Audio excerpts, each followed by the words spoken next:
Hello. Isaiah Sorensen. Drew Zimmerman. Levi Haskell. Malia Scanlon. And And this is number 8. Number 8. So today we were talking about chapter 21, which is the critical theory of communication and organization, which was essentially a spin-off of, I forget which chapter it was now, the chapter where we talked about the positive and negatives of groups of people versus a single person working on a project. And it essentially comes down to like whether or not a group of people is better and more efficient than a single person working an idea. A group of people will always be louder and always be more powerful than that single person spreading the message. And whereas that can be good and there are a lot of benefits to it, which was talked about a bit in chapter 20 as well, there are inherent dangers, because just because you're loud and just because you're powerful doesn't mean your ideas are right and doesn't mean you're explaining them correctly.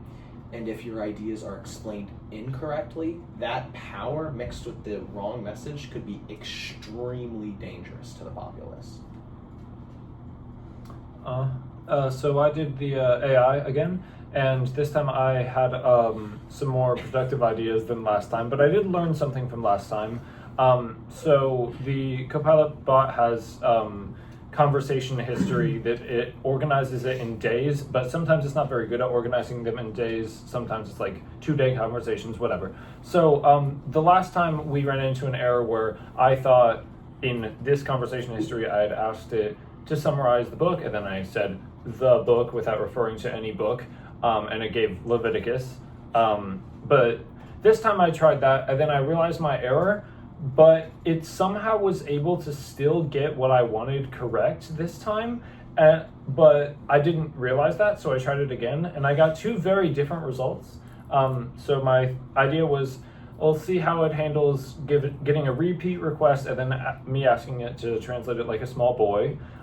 In one example, the small boy thing went decently well. It gave a good paraphrasing of many examples from the book, but the other time, it just seemed like it spat out what it was already going to say and then made the surrounding words into something a small boy would say, but then the main points that were really complicated, it just didn't change. And I'm honestly kind of confused as to why some of these things happened, but overall it did do a good job of picking out what exactly I wanted and giving some relevant examples easy for a small boy to understand in only one of the contexts. But yeah, so I'll start with an application. So many times we've been talking about how corporations have a lot of power that one person doesn't, and there can be a lot of mistakes in that or things that make it more difficult than if this just one person were providing you the service that the corporation does. And my personal example is that currently in like Christian music, in like all worship services and a lot of things, and we even experienced this kind of in chapel, there's this sort of feeling that, at least in my opinion, a lot of the current songs are not very deep theologically, or like even if you're trying to like vibe with them, you're trying to learn more about God, you're trying to worship, and the song just doesn't do that for you because it's not deep enough and it's really repetitive. And the person we brought in today kind of recognized that issue, but he can't really change that because even though he might be really popular, he is not the entire corporation, and this whole like area is so massive that changing it takes years and years and years. So if that were just, one person or your local church that decided what was popular or whatever, you could easily be like, we need to fix this, there's not enough depth. And I just thought that was a good application. So my application, I'll be talking about the government, everyone's favorite.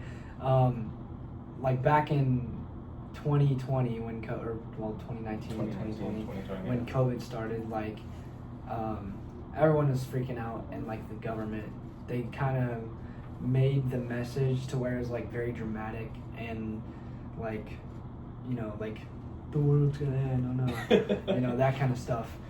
And like they sorry, I just lost my train of thought. There's like medical professionals all around the world, and they're thinking like it's not.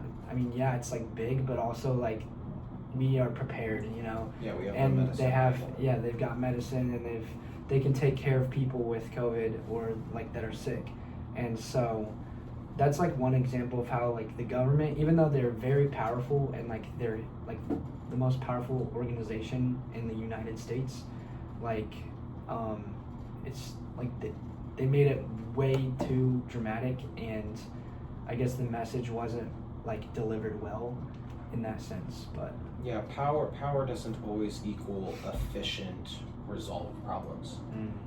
Just power isn't the only thing required to be good or a good corporation. You need power along with the skill and knowledge to apply that power for the betterment of people through your field of study. So like, yeah, in the case of the government